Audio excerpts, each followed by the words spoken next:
Shalom. All praise to Yahweh, Bahashem, Yahweh Shai, Bahashem, Rahakadash. Double honors to the apostles and elders of Great Millstone. Much respect to the brothers that are out there preaching and teaching the truth worldwide across the four corners of the earth, risking their lives and freedom for this truth. Peace and salutations to the hopeful elect, the house of David, and the Akim and Akwaf that may be listening to this lesson on today.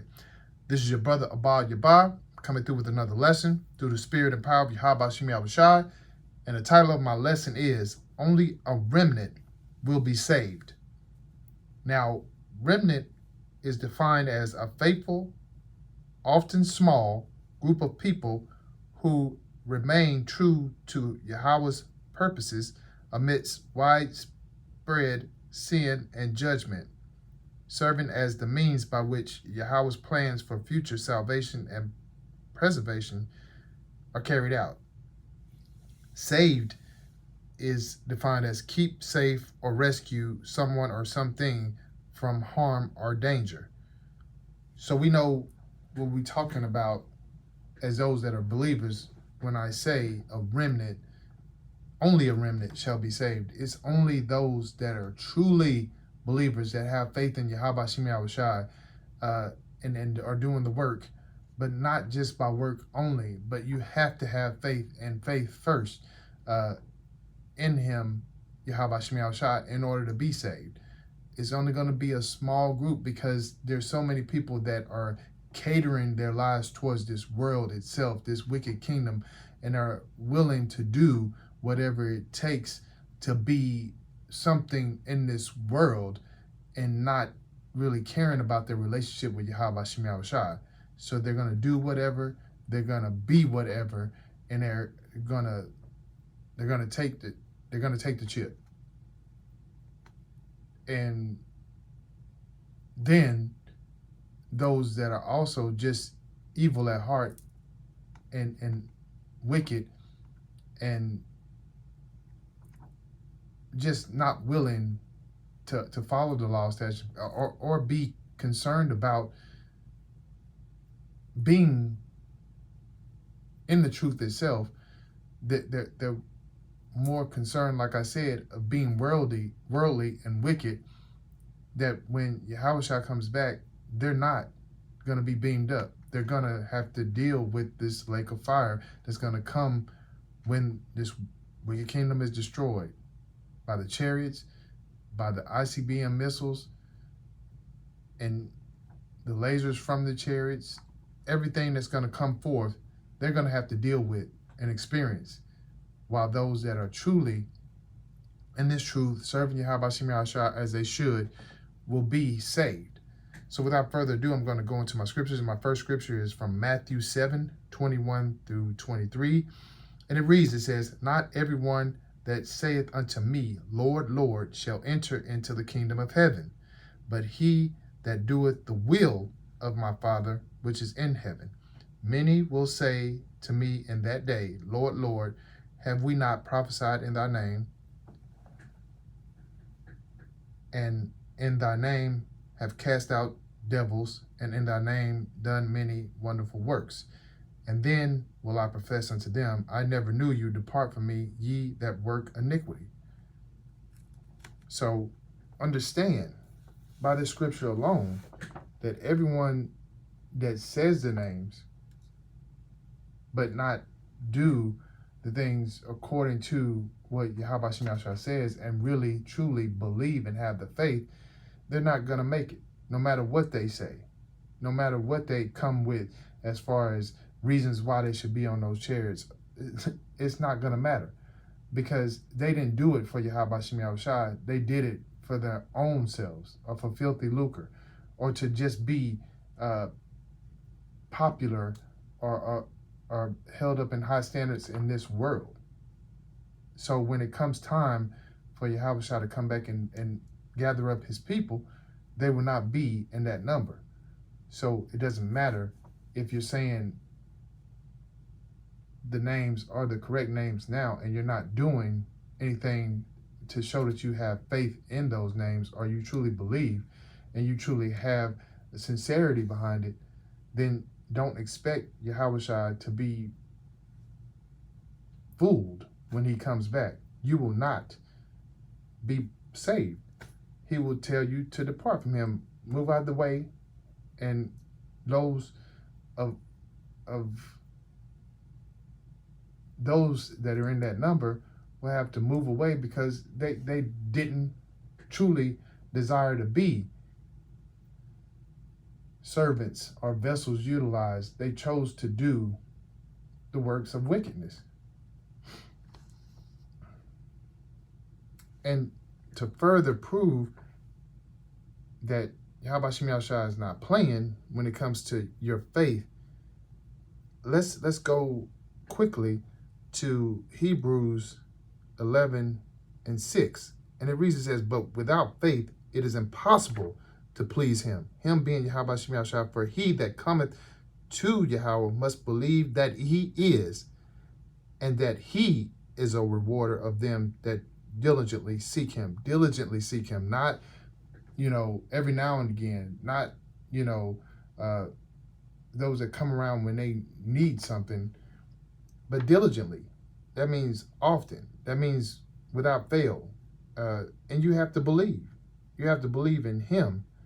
Believe that he is who he says he is, because he's never been one that would lie. So we have to first have that faith in order for us to make it on those chairs to be saved. Romans 10:9-10 reads, it says that if thou shalt confess with thy mouth that the Lord Yahushua, and shalt believe in thine heart that Yahweh hath risen him from the dead, thou shalt be saved. For with the heart man believeth unto righteousness, and with the mouth confession is made unto salvation. So once again, it's your faith that you have to first and foremost have in order for you to be saved.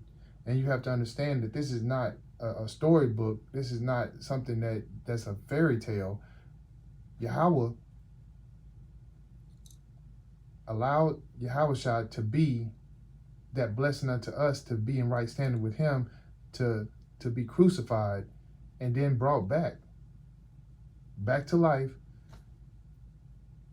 And we must believe on that. We must truly, sincerely believe on that. That's not, it's not something to just say with lip service, but believe in all sincerity that was done. And through that faith, first and foremost, is what's going to allow you to fear Yahweh Shem Yahushua and to do what is right, and to follow those laws, statutes, and commandments, and be on that narrow path of righteousness in order for you to receive salvation. There's steps to this. There's levels to it, and you must first and foremost have the faith. And that's something that a lot of people are going to have to deal with when Yahushua comes back, that they didn't truly have the faith. They had faith in other things, but not Yahweh Shem Yahushua. And that's not going to cause you to have the salvation that you truly desire.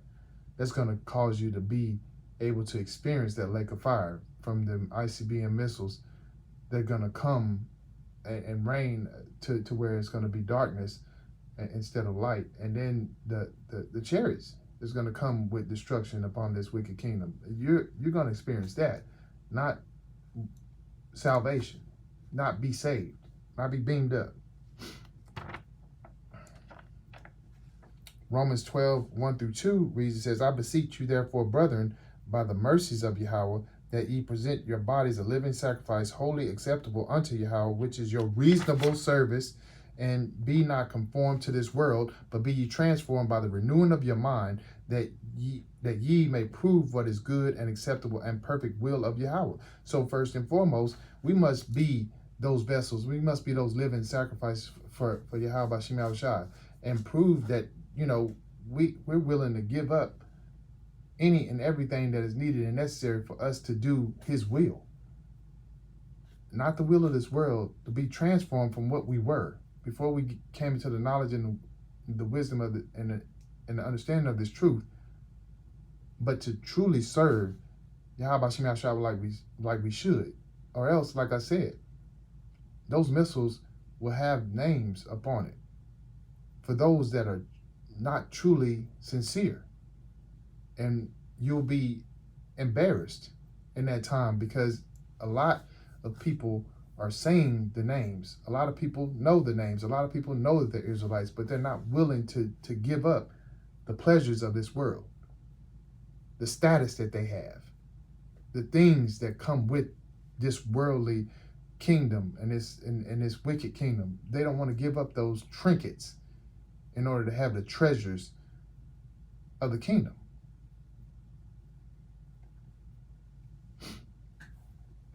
Ephesians 2:8-9 reads, it says, "For by grace are ye saved through faith." Once again, that faith, it comes into play right there.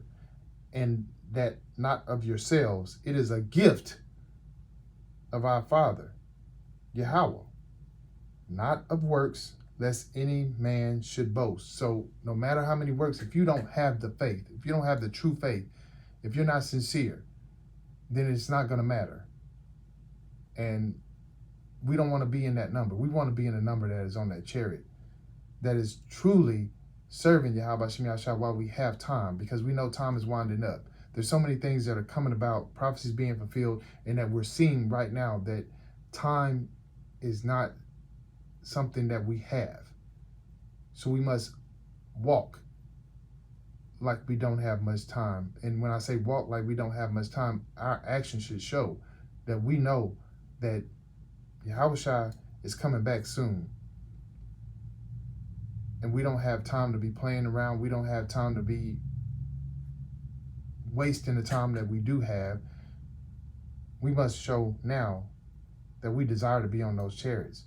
And it's not just by our actions, it's by our faith. It's by us knowing that soon come the new kingdom will arise and we'll be in our rightful place. But that's true. That's first and foremost through faith. And it's going to always say that.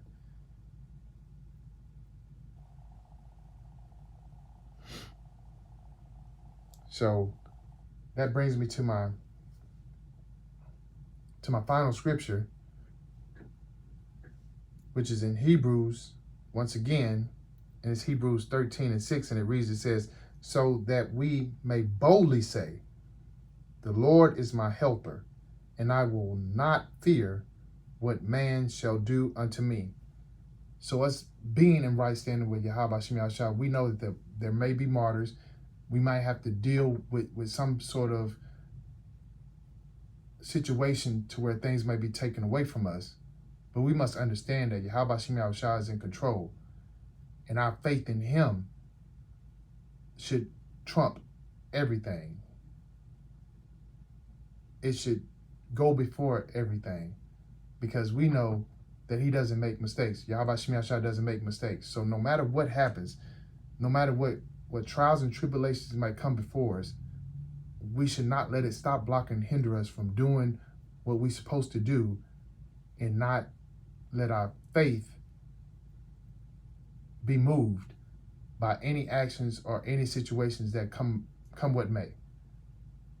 We are in this to be on those chairs, to be crowned by Yahweh Shai, to be in the kingdom as we should be.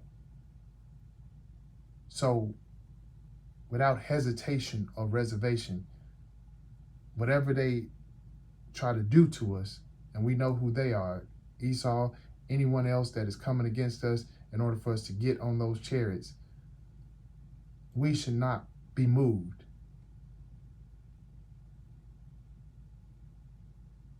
We should be able to continue to push forward, continue to fight the good fight of faith, and continue to understand that Yahweh Shem Yahshua has our back, no matter what the situation may be. So man could say that we are going to be incarcerated, may say that we're going to be assassinated, may say or put forth to us anything, but it should not put any waver in our faith and in our understanding and wisdom, knowledge that we do have, because we know that if we're doing it for Yahweh Shemel Shai, then that's the only way that it needs to be in our mindset. Not for ourselves, because we can't do anything to put ourselves into the kingdom. We can't do anything to save ourselves. We can only be saved by Yahweh Shemel Shai. He's the creator. He's in charge. So just with that understanding, I pray that this lesson was edifying and uplifting to those that are listening, and that we should all know that it's through faith, our sincere faith, that we'll be able to make it out of this place. And I hope, and we all hope, I'm sure, that it's soon.